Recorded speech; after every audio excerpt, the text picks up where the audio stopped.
রাস্তা ধরে চলে যাচ্ছেন। যেতে যেতে যেতে একটা সম্প্রদায়ের পাশ দিয়ে যাচ্ছেন। ওই সমস্ত লোকের নাখুনটা, হাতের আঙুলের উপরে বড় বড় নাখুন রয়েছে। নাখুন যেমন আপনার রয়েছে, বাবা জীবন এরকম নাখুন নয়, নাখুনটা রয়েছে তামা। নুহাস মানে হলো তামা, তামার নাখুন রয়েছে। এই নাখুন দিয়ে কি করছে শুনে নেন।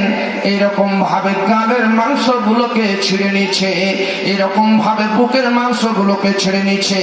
যেমনি নাখুন দিয়ে গালের মাংস ছিঁড়ছে, এইরকম ভাবে বুকের মাংস ছিঁড়ছে।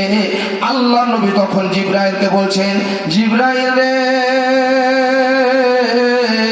ও জিবরাইল, এই লোকগুলো কারা যারা নিজের গালের মাংস গুলোকে ছিঁড়ে নিচ্ছে, যারা নিজের বুকের মাংস গুলোকে ছিঁড়ে নিচ্ছে, এরা কারা?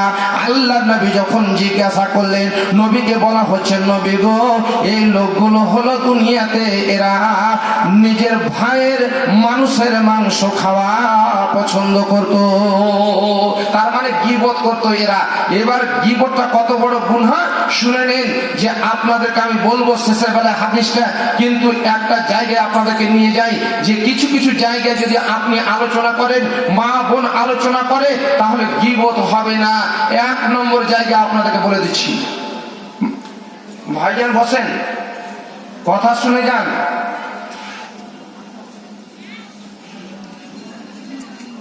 কথাগুলো খুব গুরুত্বপূর্ণ কথা।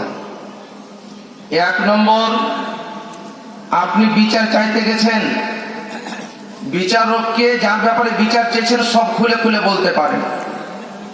বলছে দলিলটা কি? এবার দলিল শুনেন।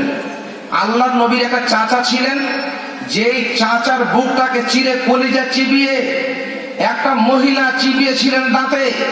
মহিলাটার নাম বলতে পারবেন আপনারা? জি, হিন্দা।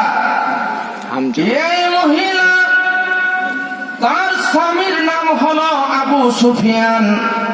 আবু সুফিয়ান আগে ইসলাম ধর্ম কবুল করে নিয়েছিলেন। মক্কা বিজয়ের পর হিন্দা ইসলাম ধর্ম কবুল করার পরে